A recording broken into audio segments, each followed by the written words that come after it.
Mark Rogers TV talking Oklahoma draft. To talk of the Sooners as usual, we bring in a Graham Dudley from Crimson and Cream Machine. Graham, thanks so much for joining us. Yeah, no problem, Mark. Thanks for having me. Always giving us our Oklahoma insight. So much to talk about concerning the first selection, concerning the Sooners in the second round of the NFL draft, pick number 48 to the Cincinnati Bengals and Joe Mixon.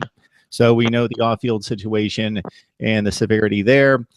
We know that he most likely would have been a top 20 pick. Otherwise, your thoughts about Mixon going to the Bengals? There were a lot of people saying before the draft that, talent-wise, Mixon may have been the best of a really outstanding group of running backs, but everybody knew that 2014 incident was really going to linger over him here and would sort of make it difficult for a team to take him in the first round. And indeed, that's exactly how it played out.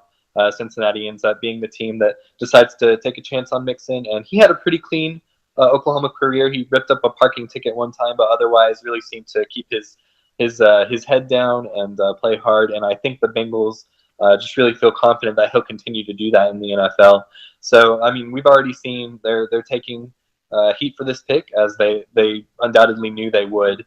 And I'm really hoping that Joe can continue to just focus on his career and stay out of trouble in Cincinnati, because I think he can be a really good pick for really good player for the Bengals. Obviously, he's talented in many ways, can catch the ball out of the backfield, an outstanding runner. So I wish him luck at the next level.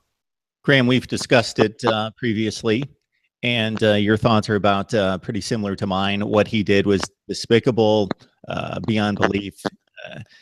That aside, so I think there are two things working here. I understand the caution of the character situation involving any player, investigating that, analyzing that, and then proceeding in turn to try to weigh out the character issues and if they're going to be a trend and an issue going forward, most likely, versus the play on the field.